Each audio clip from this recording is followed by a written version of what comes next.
Well, ayan. Nakikita niyo yan sila. Yan. Kung tutusin, dapat wala namang ganyanan talaga. Wala na dapat nagtatalo-talo dito. At saka wala na dapat hearing na nagaganap. Alam niyo kung bakit? Ang simple lang. Kung tutusin, dapat yung presidente natin ang lahat ang kumikilos. I mean, leader ka. Unang-una, paano ba maging leader? Siyempre, ikaw yung mag-aayos. Ikaw yung nakakaalam ng lahat eh. Sige, sabihin na natin na hindi mo alam na ginanon ka. I mean, tinanga-tanga ka, binobo ka ng pinsan mo. Sabihin na natin, sige, wala ka talagang alam. Kahit hindi naman totoo yun. So, para lang sa madali ang kunwari, na tayo, hindi mo na alam, paulit-ulit ako, kunwari, hindi mo alam. Panggap ka na lang for delikadesa na lang. Ang dali naman kausapin ng tao, di ba, ng pinsan mo. Tawagan mo. Paano ba tawagan niya, tol? Tae, magnanakaw, hayop. Tingin mo, literal. Ano yun? Anong ginawa niyo? Anong nangyari sa nakawan na yun? Di ba? Bakit kailangan pa natin patagalin, manood ng show sa Senate, mag-away-away sila, batalinuhan, pagalingan. Sinong makahanap ng mga magnanakaw na kututusin dapat ikaw? Alam mo naman yan, hindi dapat tayo magkudaan dito. Bilang isa sa pinakamataas na tao dito sa Pilipinas, ikaw ang nakakaalam, nakakakita sa lahat nandito sa amin sa baba. Kaya pinapirma ka man ng blank na book or whatsoever at sasabihin mo yung dahilan na hindi ko alam yung ganyan yung plano nila. Wala kaming pakialam, regardless yun. Kasi nga leader ka. So dapat ikaw yung mag-aayos. Hindi yung pinapaayos mo, nagturo ka ng ganito, si ganito yan, si ganyan. Ayusin mo. Hanggat wala kang command, walang mangyayari. Hindi ka naman kasi nag-command eh. Ba't di mo kayo mapadampot? Ba't hindi mo mapapunta? Di ba sila yung mga binabanggit na pangalan? Yung pinsan mo, at saka yung ko. Bakit hindi mo ngayon magawang papuntahin?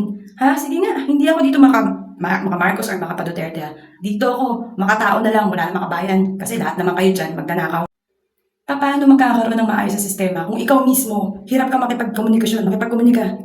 Yung simple talk lang na bilang magpinsan, sa mga literal na magpipinsan talaga, sa natural na tao. Hindi sa kagaya nyo. Sige na, iba kayong klaseng tao. Para sa aming mga regular or kapangkaraniwang tao, di ba? Kahit hindi na Pilipino, kumbaga kahit sa ibang lahi. If you want to solve an issue, di ba, makipag-usap ka. Ganun lang yun. Wala namang bagay na hindi nakakakuha sa usap.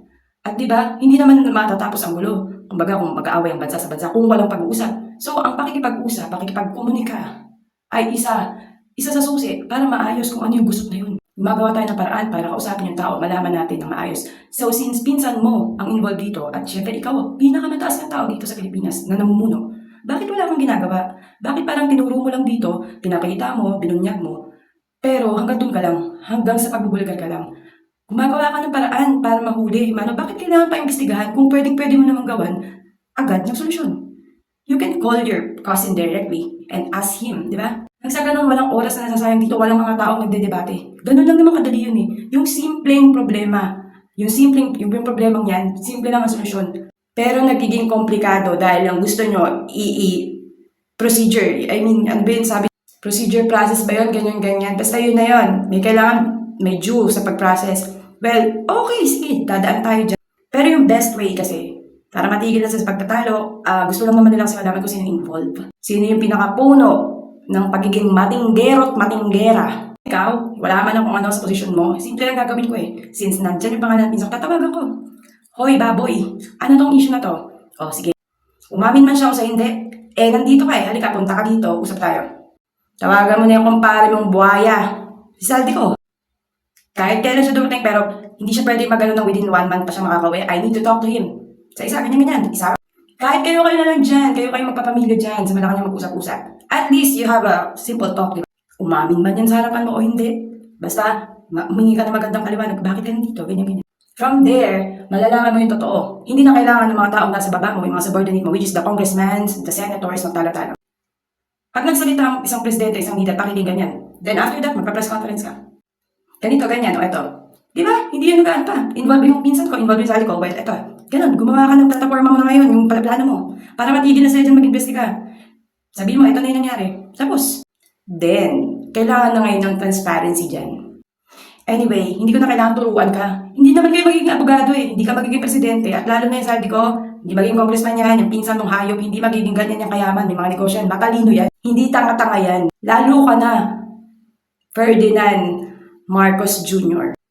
Hindi ka bobo. Naging addict ka lang. Naluto yung utak mo. Nagpakabangag ka siguro, tapos kung ano in-offer sa'yo na, ganito ang plano, ganyan, ganito. Okay, hi, pinirmahan mo. Kunwari lang naman yun eh, na wala kang alam. Di ba sabi ko, kunwari lang na naniwala ako.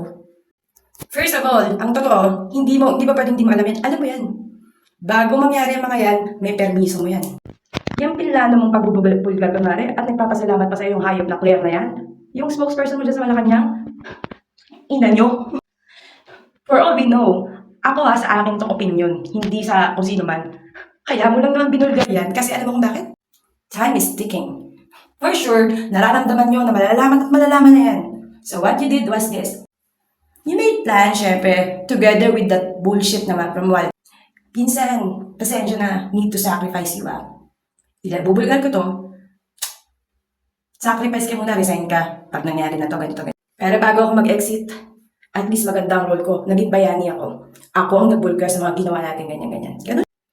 Of course, pagbaba mo sa 2028, hahanapan ka kung ano bang nagawa mo sa 6 na taon na pagiging presidente mo. Hanggang ngayon wala ka pang nagagawa eh. Unlike Duterte, within a year, partida to may pandemic pa yan daming napagawa ng matanda. National ID, pinataasan yung sahod ng mga polis, nagpagawa pa ng ospital ewan ko sa ano yun kapin, ang ganda ng ospital na yun. Pandemya yan partida yan. Nga naman, isa lang tatatak sa utak ng mga tao ngayon. Yung mga tanga lang, shit, yung presidente na yan, hero yan, binulgar yan yung mga hayop na magnanakaw. Oh, lul! Akala nyo lang yun. Isa pa ito sa Mark Villar. Nung una mong binulgar yung DPWH, alam mo unang pumasok sa isip ko, kawawa naman si PDD, si PRD, alam mo, hindi niya alam din natarantado siya ng Villar. I don't know if Duterte has also, pero siguro meron ba, hindi ba ganyang kagarapal? Tinanggap na nga namin lipunan na nagdanakaw talaga kayong mga nandiyan sa posisyon sa gobyerno. Pero tangina, hindi pala dapat tayo ganito kahirap. Hindi dapat naghihirap ang bansa. Alam mo yung mga ninakaw nyo, hundreds of millions. Grabe kayo. Ang daming namamatay sa gutom. Ako may karapatan ako mag-speak out because I paid all those bullshit na taxes. Ilang taon yan. Para palamunin kayo. Para hinayaan na nga kayo. Hinayaan na nga namin kayo dahil alam namin talagang hindi matatanggal sa sistema nyo kasi mga garapan na buhaya kayo. Pero grabe pala yung halaga. Nakakasakit sa puso. Sobra. Malaman na ganun pala yung halaga. Tama ka na. Tumigil ka na dyan, Marcos. Gumawa ka, umaksyon ka. Gumawa ka ng aksyon bilang presidente. Na. Grabe. Yun lang. After ng speech na, may naririnig pa ba kayo ngayon? Wala na. Tanginang niya. Good luck sa atin lahat. Kawawa lang tayo mga tao nandito sa Pinas. Sana yung sisabi ko, kung totoo ang meron yung sakit sa puso, ina mo. At sa'yo, Martin Romualdez, ano akala mo? Oo, nakasasa kayo dyan. Ang karma, hindi man uminstant sa inyo. Tandaan nyo, may mga mas mababa kayong henerasyon. Ang karma, hindi mo alam kanino tatama yan. Anak mo, magiging apo mo, apo ng apo ng apo mo, babalik yan para maningil.